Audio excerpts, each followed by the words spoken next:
Muy bien, buenos días. Este es el día que hizo el Señor, ¿verdad? Todos los días lo hace el Señor. Pero en este día, recordando, ¿verdad? Que es domingo, este es el día que hizo el Señor. Nos gozaremos y nos alegraremos en Él. Es una alegría para mí estar esta mañana aquí compartiendo la palabra. La verdad es que siempre es un honor compartir la palabra de Dios con cualquiera población. Pero qué honor de compartir la palabra de Dios en medio de expositores de la palabra. Así que estoy honrada y doy gracias a los organizadores que me han permitido esta mañana compartir con ustedes la palabra del Señor. Cuando nosotros predicamos la palabra del Señor, estamos predicando no la palabra de nosotros, estamos predicando la palabra de otro. Y por eso es importante pedirle al Señor humildemente que nos ayude a poder hablar correctamente su palabra. Y el Señor, ¿verdad?, tenga misericordia de mí en esta mañana y de ustedes también. Y me permita, ¿verdad?, compartir su palabra con humildad. En esta mañana, ya ustedes lo están viendo en la pantalla, equipos empoderados. Y vamos a estar basados o anclados en el Evangelio de Juan, capítulo 16, como esta mañana ya nos han dirigido en este tiempo de oración de la palabra. Equipos empoderados, pero Juan 16 nos habla de cambios de papeles. Y hoy día nosotros vivimos en una tendencia basada en el cambio. ¿Okay? Los trazos que usted está viendo ahí son los constantes cambios que nosotros y las personas, la sociedad en la que nosotros vivimos se encuentra. Transiciones, cambio. Cuando nosotros también revisamos algunas modas y tendencias de esta época, empoderar es otra de las palabras de moda. De hecho, cuando investigamos sobre empoderar, hay más de 16 formas o de tipos de empoderamiento. Curiosamente, cuando nosotros vamos a Juan, capítulo 16, Juan capítulo 16 nos habla de estas dos realidades, las transiciones y el empoderamiento. Pensamos en la palabra cambio. Por lo general pensamos que cambio es desequilibrio, pensamos que cambio es desajuste, pensamos que cambio es conflicto. Y de hecho, ¿sabe qué? Sí, lo son. Cambio es desequilibrio. Por lo general, hablar de cambio es hablar de desequilibrio, es hablar de desajuste, es hablar de conflicto. Y los discípulos se encuentran ante un nuevo cambio. Los discípulos se encuentran ante una nueva llegada. Y esto produjo desequilibrio en sus vidas. Por eso en esta mañana, Juan capítulo 16 nos permite ver tres grandes contrastes en la llegada o en la invitación de este personaje, de esta persona que en esta mañana yo quiero compartirles. Y una de las primeras cosas que nosotros vemos en Juan capítulo 16, el primer contraste es la ausencia que es presencia. En Juan capítulo 7, versículo 7, como bien lo leímos en esta mañana, el Señor le dice a sus discípulos, le es necesario, les conviene que yo me vaya. Porque si yo no me voy, no vendrá el Consolador. Les presenta la llegada de un cambio, pero cuando nosotros vemos capítulo 14, capítulo 15, vemos al Señor Jesús preparando a sus discípulos para esta transición. Vemos al Señor Jesús preparándole el camino al Espíritu Santo, pero también preparando a sus discípulos para el cambio que ellos iban a sufrir. Desde el capítulo 14, Jesús comienza a hablarle a sus discípulos acerca de su partida. Y eso es una transición. Como le dije hace un momento, nosotros estamos en momentos de constante cambio y de constante transición. Y cuando nosotros pensamos que es una transición, por lo general una transición es un cambio de experiencia entre una fase y otra. Pero por lo general, ese cambio de experiencia entre una fase y otra produce o debe de producir crecimiento. Ahora, el detalle de la transición es que a veces algunos cambios pueden ser abruptos y se pueden dar cuando estamos en lo mejor del momento, cuando estamos en crecimiento, cuando todo va bien, y ahí entonces se necesita un cambio y debe haber una transición. Esas transiciones, digamos que son posiblemente más saludables, pero también hay transiciones que se dan cuando estamos en un momento de crisis, cuando estamos en un momento de sequía, cuando estamos en un momento de vacío, cuando estamos en los momentos en que queremos tirar la toalla. Y esos cambios por lo general se dan de manera más difícil. ¿En qué momento se encontraban los discípulos del Señor? ¿En qué momento es la entrada de este nuevo cambio? Jesús comienza a decirles, y tal vez poniendo en práctica un poquito lo que aprendimos ayer con Jorge, pero lo vamos a hacer a la inversa. Usemos la imaginación. Jesús le dice a ellos, sufrirán, sufrimiento. Sufrirán y serán rechazados, más sufrimiento. Serán expulsados de las sinagogas, abundante sufrimiento. Y para colmo, yo me voy. Inaguantable.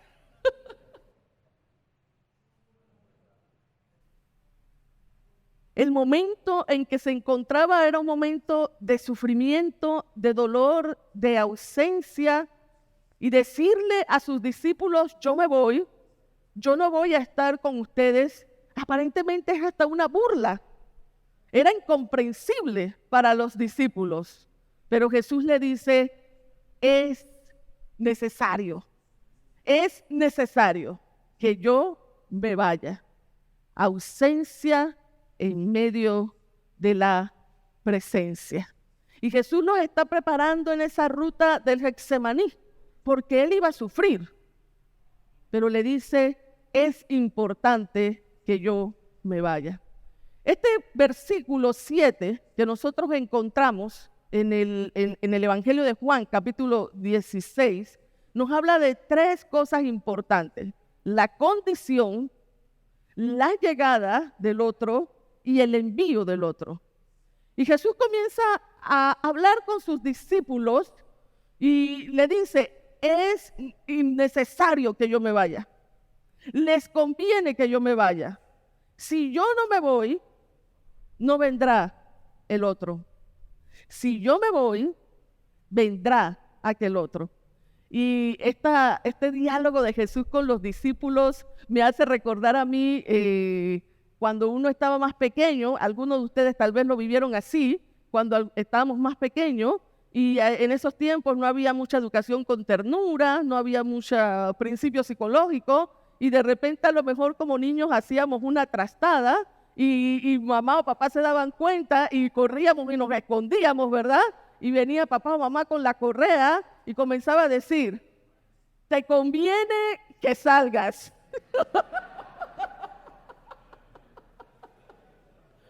O sales, porque si no te va a ir peor. Si sales, te voy a dar 4 correazos, ¿verdad? Si no sales, te van a llegar 5. Te conviene. La condición, la ausencia, que un aparente, la ausencia, pero que en el fondo hay presencia. Era necesario que Jesús se fuera. Si yo no me voy, no vendrá el Consolador. La conveniencia de la salida de Jesús es clara. Era mejor para los discípulos dejar de depender de su presencia visible y tangible para comenzar a aprender a caminar por fe y no por vista. Es necesario. Pero bien, también, como bien lo está viendo en la pantalla, Jesús le dice a los discípulos,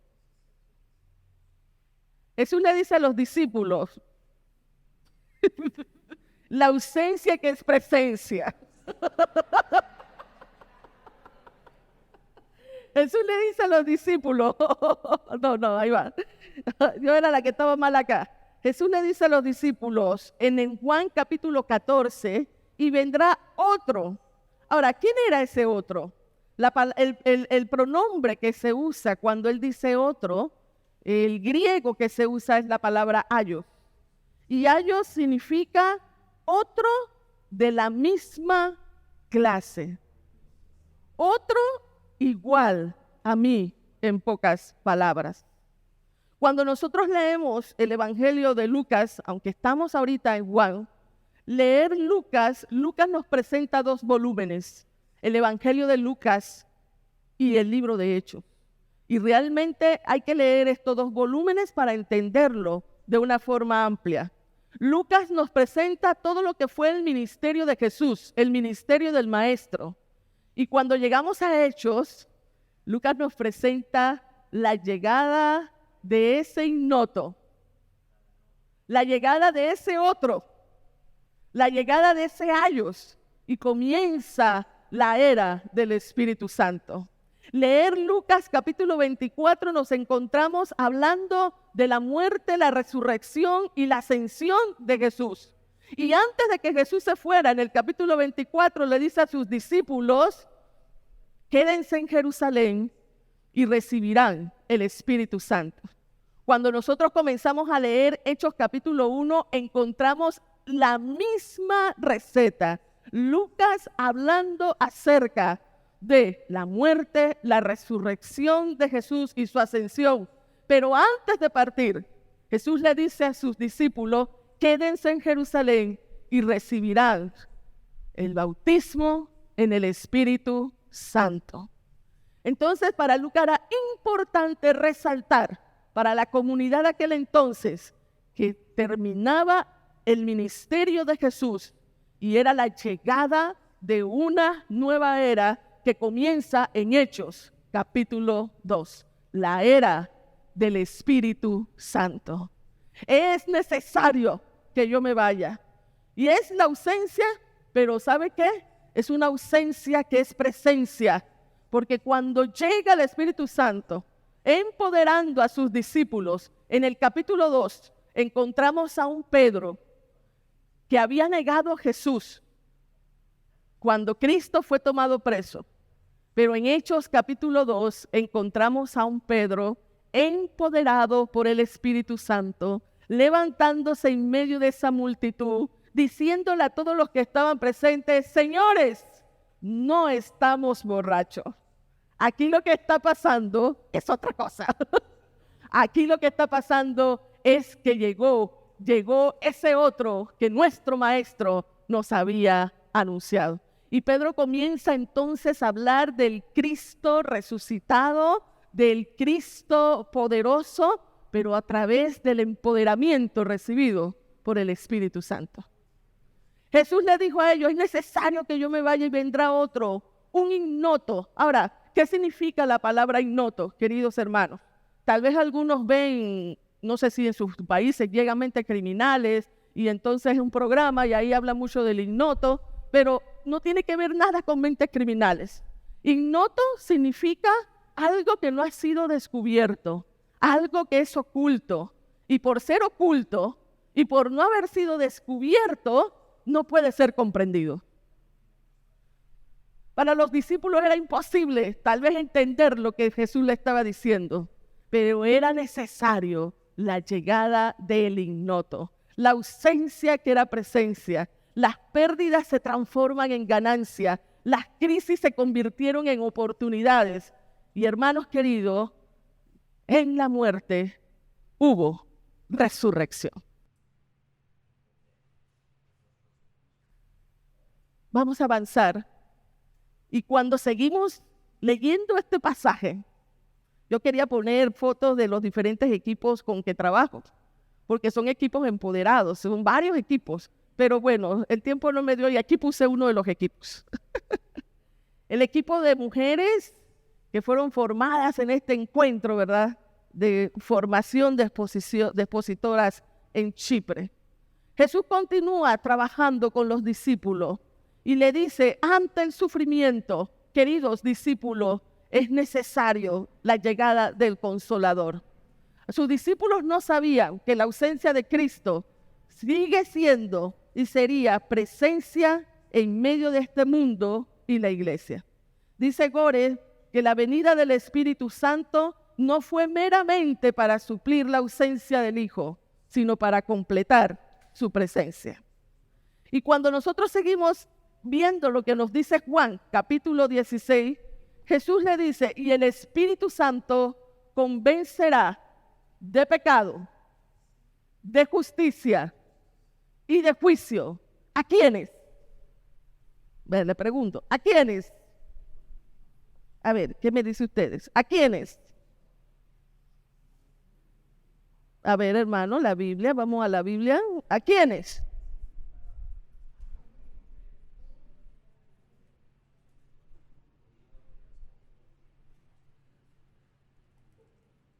¿A quiénes? Al mundo. Por eso pareciera raro un trabajo de afuera hacia adentro. Por lo general, cuando queremos un cambio, los cambios tienen que comenzar de adentro hacia afuera. Y los mejores cambios, sin duda, van a ser siempre de adentro hacia afuera.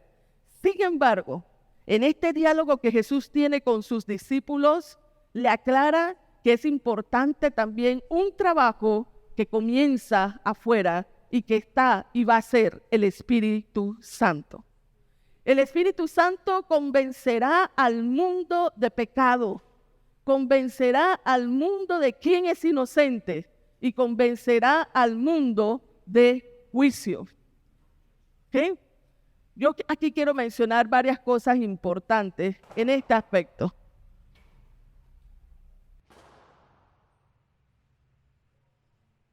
Muchas veces hemos pensado, hermanos, que el trabajo del Espíritu Santo es un trabajo que es únicamente dentro de la iglesia. Pero el trabajo del Espíritu Santo es un trabajo que se da fuera y que se da dentro de la iglesia. Dios empodera al Espíritu Santo para que haga un trabajo en medio de la sociedad en la que nosotros vivimos. Y el Espíritu Santo está constantemente trabajando en nuestra sociedad, dándole al ser humano la convicción de pecado, dándole al ser humano la convicción de quién es Jesucristo el justo y anunciando que Él ha juzgado. El Espíritu Santo nos da a nosotros la capacidad de arrepentirnos. ¿Cree usted que cuando somos capaces de arrepentirnos por algo, es un trabajo de nuestra mente? ¿Es un trabajo de nuestra personalidad? No.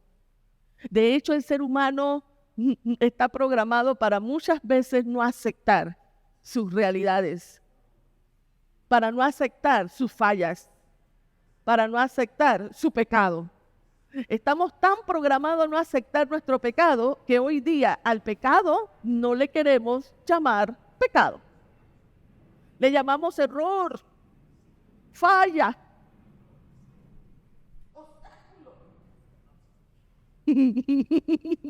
Solo el Espíritu Santo nos puede dar convicción de arrepentimiento. Él está trabajando en cada persona, dándole la capacidad de arrepentirse. Él sigue trabajando en cada persona, dándole el conocimiento de Jesús, pudiendo nosotros tener convicción del sacrificio que Cristo hizo en la cruz. Y está haciendo juicio. Yo quisiera mencionar algunas cosas importantes de ese trabajo que el Espíritu Santo está haciendo hacia afuera, porque es una misión que no solamente está haciendo con la iglesia, sino es una misión que también está haciendo en el mundo, que está haciendo en la sociedad. Y cuando nosotros pensamos en la misión de Dios, queridos hermanos, la misión Dei, que es tan proclamada por nosotros, la misión del reino de Dios, yo quiero decirles que hoy cuando pensemos en la misión de Dios, no solamente pensemos en la misión de Dios, sino en la misión que está haciendo también el Espíritu Santo. Él nos da, como dije hace un momento, la capacidad de arrepentirnos y da la capacidad de reconocer que Jesús es el Hijo de Dios. Pero por otro lado también ya juzgado, dice el texto bíblico, que Él ha juzgado. Él ha juzgado. Y esta palabra juzgar, el griego que se usa ahí, está en un tiempo perfecto. ¿Qué significa esto, queridos hermanos? Que ya las huestes del mal, las huestes de Satanás han sido juzgadas. El juicio ya está hecho y continúa y serán condenados. Ya ha sido condenado. Pero Satanás sigue buscando engañar, matar y destruir. Y el Espíritu Santo está haciendo su misión en medio de la sociedad. ¿De qué manera el Espíritu Santo está haciendo la misión hoy? Usted dirá, lo hace a través de nosotros, su iglesia, a través de nosotros, sus hijos. ¿Y sabe qué? Sí, pero tenemos que reconocer que muchas veces la iglesia ha sido desobediente al llamado de Dios. Y cuando la iglesia no hace la misión, el Señor levanta a sus profetas, levanta a los profetas de esta misma sociedad, pero se hace la misión del reino de Dios. Lo que pasa, hermano, trayendo un escrito de nuestro hermano Alex Chan, a veces estamos como Nicodemo. A veces estamos como Nicodemo, que se acercó al maestro. Oh, maestro, yo sé que tú eres maestro. Y al final, cuando el Señor le habla de las cosas del reino, Él le dice y le habla del nuevo nacimiento, Él le dice, ¿cómo se hace esto? Y el Señor le tiene que decir, y tú siendo maestro, ¿no sabes cómo se hace esto? Estamos llenos de preconcepciones, estamos llenos de ideas de cómo es que Dios funciona, de cómo es que el Espíritu Santo funciona, pero yo quiero decirles que el Espíritu Santo no lo podemos encasillar. Y el Espíritu Santo hace y obra como Él quiere obrar. Usa a sus profetas, usa a hombres y mujeres laicos trabajando en medio de pobres, en medio de comunidades pobres. Usa gente para levantar la voz y decir, ¿sabe qué? Dios quiere que se reconcilien todas las cosas. Claro, ellos no lo dicen así, pero trabajan para que se mejore el medio ambiente, trabaja para que se mejore la situación de los pobres, trabaja para que se mejoren los derechos del ser humano. Esos son algunos profetas que el mismo Espíritu está usando para hacer la misión del reino de Dios, para que se establezca o se siga desarrollando el reino de Dios en medio de nosotros. Y hermanos, antes que nosotros lleguemos con el anuncio del Evangelio, ya el Espíritu, el testigo, ya llegó.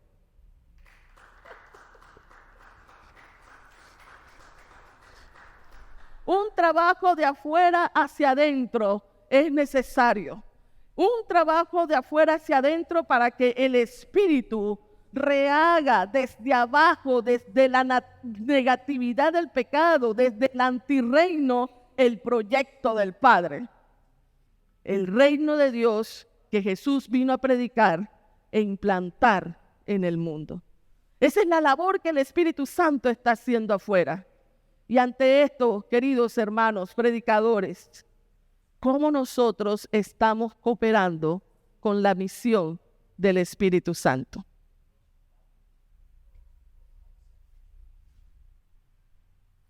Nos dice el hermano Víctor Codina, que es un escritor de hecho de aquí, de Perú. Y él dice, el Espíritu es capaz de salir de los infiernos, de hacer salir de los infiernos de la muerte, del dolor, de la soledad, de la pobreza, a quienes confían en Él y les confiere vida. Yo trabajo con tenemos contacto con líderes de varios países, y entre los países con los que estamos apoyando está Nicaragua. Anoche hablaban de la situación de Nicaragua. Hemos venido acompañando a la líder nacional de hace meses por la realidad que vive este pueblo. Hemos oído cómo se han cerrado organizaciones que trabajan sin fines de lucro tras organizaciones que trabajan sin fines de lucro. Un día ella me llamó Marina para decirme lo que le había pasado. Esa mañana ella tenía, cada mes, ellos tienen que presentar sus papeles en el registro público, cada mes. Y siempre están nerviosos si van a cerrar o no van a cerrar el ministerio. Y esa mañana ella va con sus papeles, la llevan a un cuarto, estaban 2 personas ahí con ella, comenzaron a hacer una manipulación psicológica, comenzaron a infundirle miedo. Ella me dice, yo no sabía si ni siquiera si me iban a violar.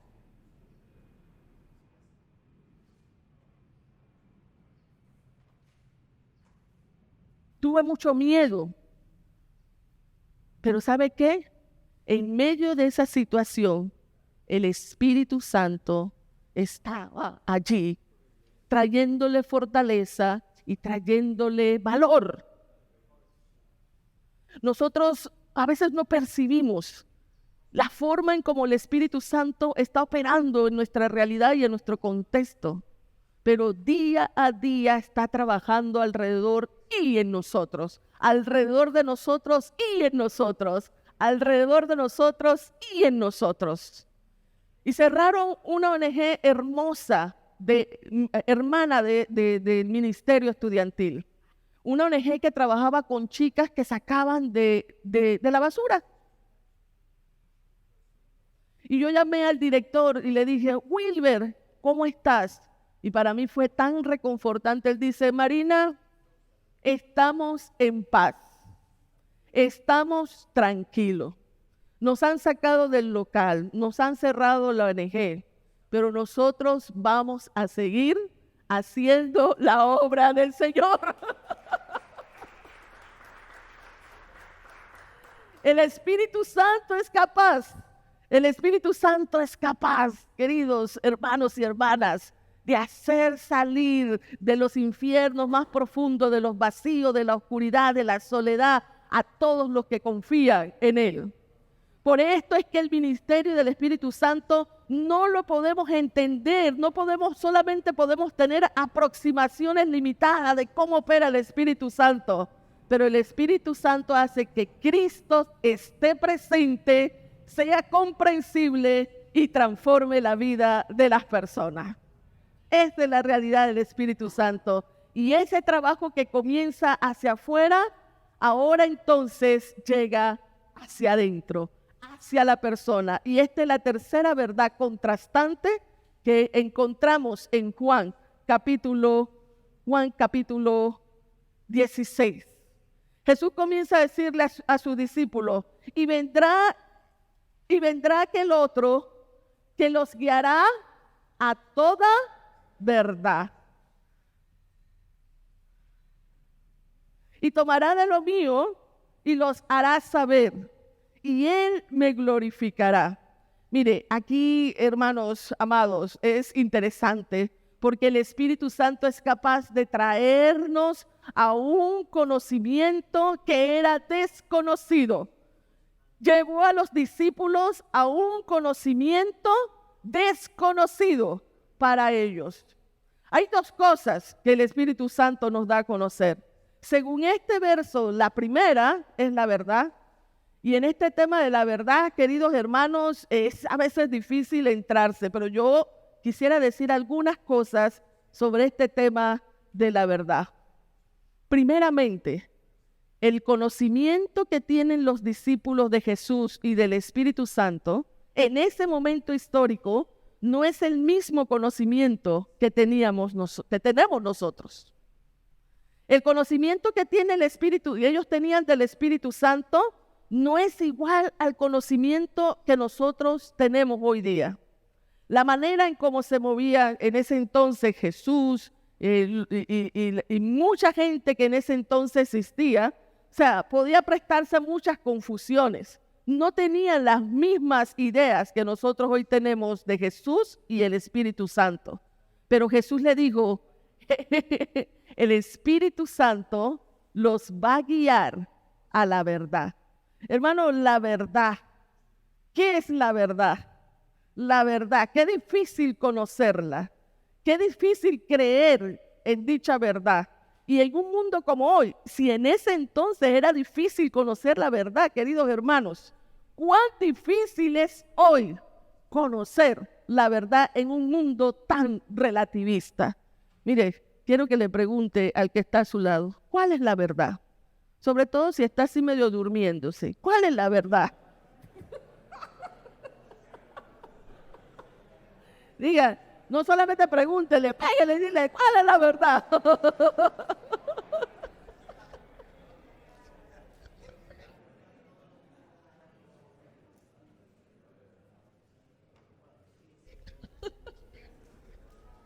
El Espíritu Santo nos guiará a la verdad, porque Él es nuestro consejero, Él es nuestro abogado, Él es nuestro defensor. El Espíritu Santo nos guiará. Según el pasaje, queridos hermanos, según este pasaje, la verdad es el entendimiento y el conocimiento de Dios. Recordemos lo que nos decía el hermano Paul el primer día. Ellos tenían un aprendizaje incompleto, que iban conociendo o fueron conociendo en el proceso. Pero el Espíritu Santo los guió a la verdad, el conocimiento y el entendimiento de Dios y su voluntad. Y lo vemos claramente en Hechos capítulo 1. Jesús conversando con sus discípulos, está hablándole de la llegada del Espíritu Santo y ellos preguntan, ¿y cuándo va a ser estas cosas? Estaban más interesados en el reino y cuándo se va a establecer el reino. Y Jesús le dice, eso yo no lo sé, eso solamente lo sabe Dios, eso no me compete a mí, pero lo que sí me compete a mí es decirle a ustedes que quédense en Jerusalén y recibirán poder y serán testigos en Jerusalén, en Judea, en Samaria y hasta lo último de la tierra. Y serán testigos en Perú, en Bolivia, en Panamá, en Nicaragua, en Honduras, en Colombia, en Chile, en Paraguay, en Uruguay y hasta lo último de la tierra. Ellos no entendían qué Jesús le estaba diciendo, pero cuando llegó el Espíritu Santo, se dieron cuenta que habían sido empoderados para hacer la misión del reino de Dios. Y llevaron el mensaje del Evangelio a todas partes, al punto que estamos nosotros aquí, en Latinoamérica. La verdad, conocerán la verdad. ¿Cuál fue la verdad? Conocer un Cristo, su ministerio, qué significó su muerte, su resurrección y la irrupción del Espíritu presente en este mundo y en todos aquellos que creen en Cristo. La llegada del Espíritu Santo. Hermano, nosotros podemos conocer a Dios por la obra de regeneración que ha hecho el Espíritu Santo en nosotros. Conoceremos la verdad de Dios. Decía el señor Howard Gardner, que es un famoso psicólogo, algunos que son psicólogos saben aquí de él, y Howard Gardner habló acerca de las inteligencias múltiples. Según él, hay 8 inteligencias. Pero ¿sabe qué? Lo que el señor Howard Gardner no sabe, y yo me atrevería a agregar, que a lo mejor ya lo han dicho otras personas, hay una inteligencia espiritual, que tiene que ver mucho con nuestro discernimiento espiritual. Y que es necesario que nosotros, como hijos, hijas de Dios, desarrollemos nuestro discernimiento espiritual, nuestra inteligencia espiritual. Y no me estoy refiriendo a la inteligencia espiritual de cómo la conectan hoy, de que conectemos nuestro espíritu y hagamos que nuestro espíritu, ¿verdad?, sea pasible y conectar el espíritu o la espiritualidad con el resto de nuestra vida, porque espiritualidad tiene que ver con muchas cosas más allá de solamente aquellas cosas intangibles. Estoy hablando de esa capacidad, esa inteligencia de poder leer los tiempos, de poder discernir el momento, de saber cómo el Espíritu Santo quiere operar, de saber cómo el Espíritu Santo nos quiere guiar. Como escuelitas necesitamos ese discernimiento espiritual. Como comunidades necesitamos ese discernimiento espiritual.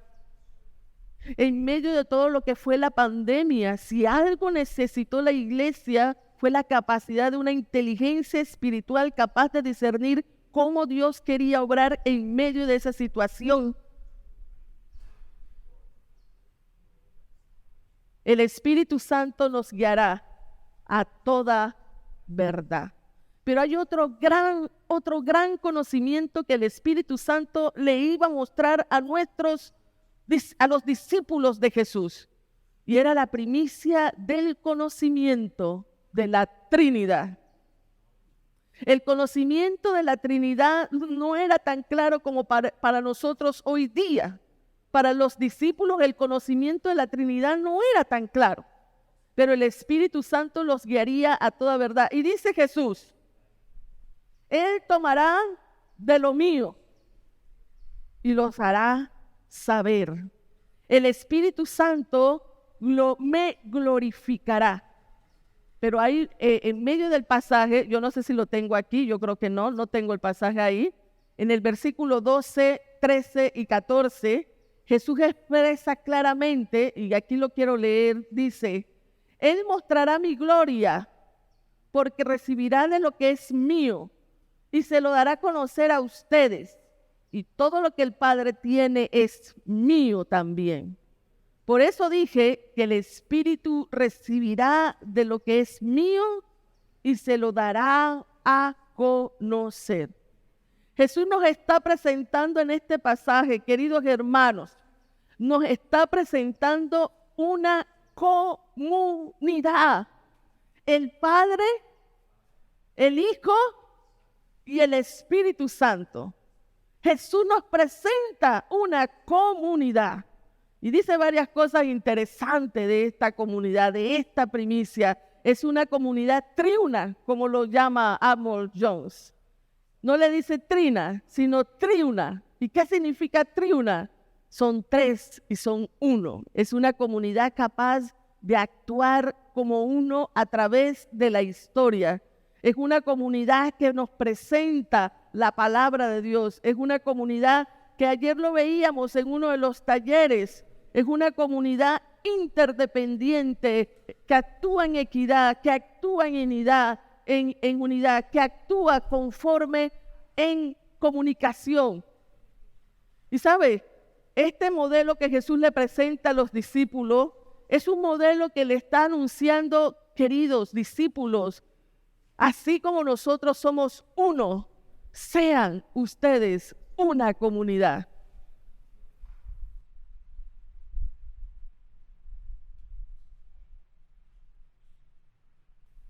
Todo lo del Padre es del Hijo. Y el Espíritu recibirá todo lo del Hijo. Y el Espíritu nos lo da a conocer a sus discípulos. Por eso es que somos una comunidad empoderada. Porque todo lo del Padre y todo lo del Hijo nos es dado a través de su Espíritu Santo. El Espíritu Santo, queridos hermanos, permite que nosotros podamos experimentar la alegría de la llegada del reino, la llegada de Dios a nuestros corazones, una alegría que nadie nos puede quitar, la alegría de estar con Él. Por eso dice, y ustedes, el Espíritu Santo les hará conocer toda la verdad. Yo quiero terminar diciendo este pensamiento que ustedes están viendo en la pantalla, antes que me gane el tiempo. Estoy anonadada.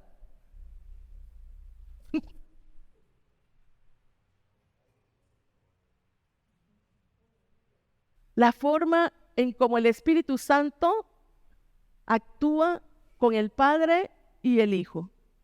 Y es la forma como el Espíritu Santo también actúa con nosotros.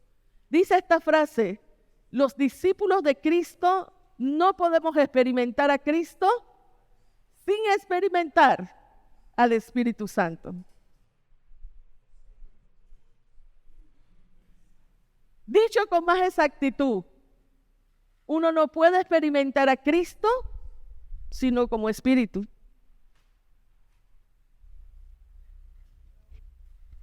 Dicho con más exactitud, lo que a su vez significa que uno no puede experimentar al Espíritu sino como Cristo. Es una unidad entre el Padre, el Hijo y el Espíritu Santo.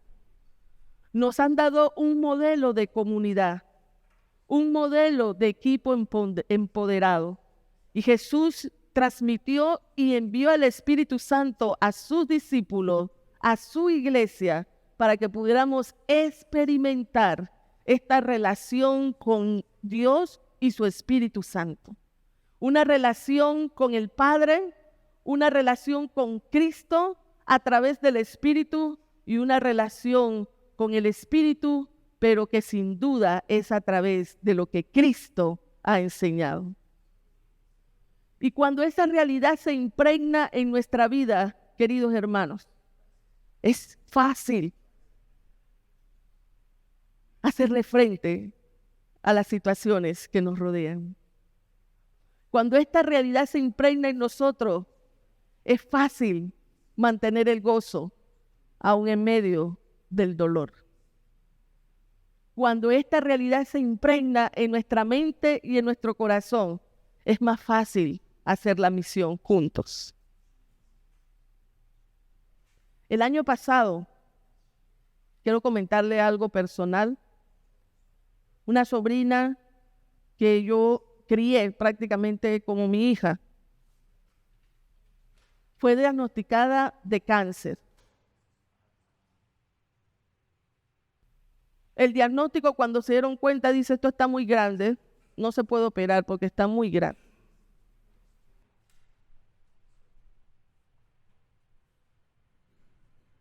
Hay que hacerle quimio y radio.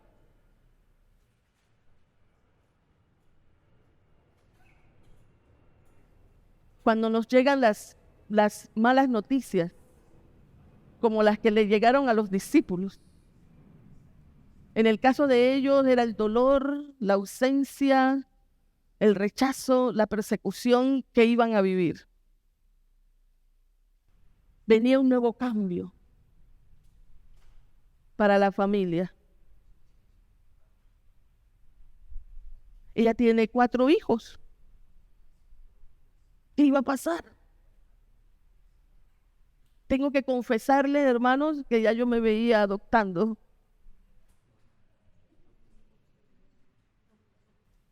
Esos niños no se pueden quedar solos. Comenzó un proceso de dolor. Comenzó un proceso de quimio, de terapias, de radio, todas las semanas. Pero ¿sabe qué? En medio de ese proceso, ella vuelve al Señor. Y yo le dije a Dios, si eso es lo que tú querías hacer para mí, eso es lo más importante, que ella te conozca a ti. Y el Espíritu Santo comenzó a hacer una obra en ella.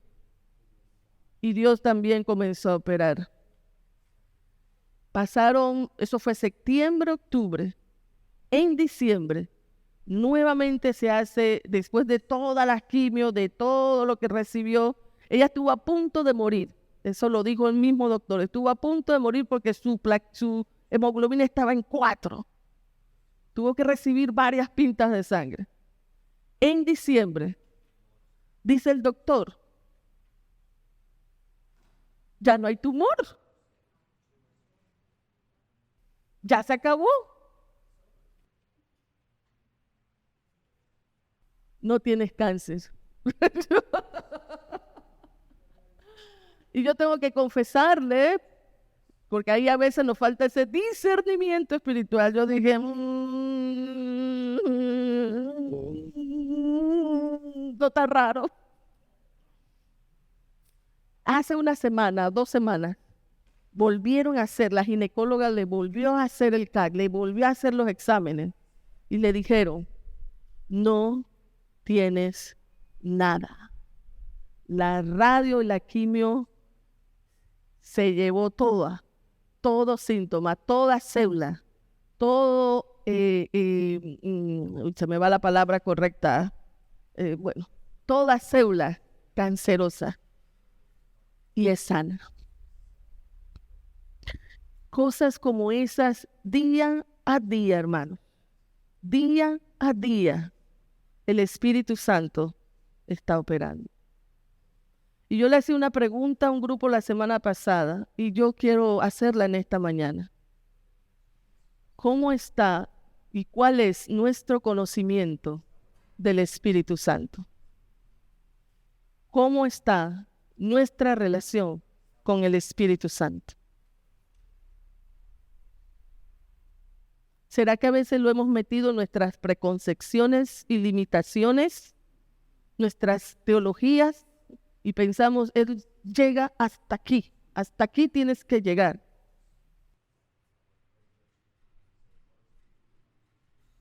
Los discípulos de Cristo no podemos experimentar a Cristo sino a través del Espíritu Santo. Que el Señor nos ayude cada día. Que así como nosotros, como los discípulos, sepamos que aunque no le veamos, que creamos que está ausente, ahí está presente. Que sepamos que está haciendo un trabajo en el mundo, que a pesar de que nosotros no lo veamos, Él está operando en este mundo y necesita a su iglesia para seguir operando en medio de esta sociedad. Y que cada día lo desconocido sea traído a la verdad por su Espíritu Santo. Que Dios nos ayude. Dios le bendiga, hermanos.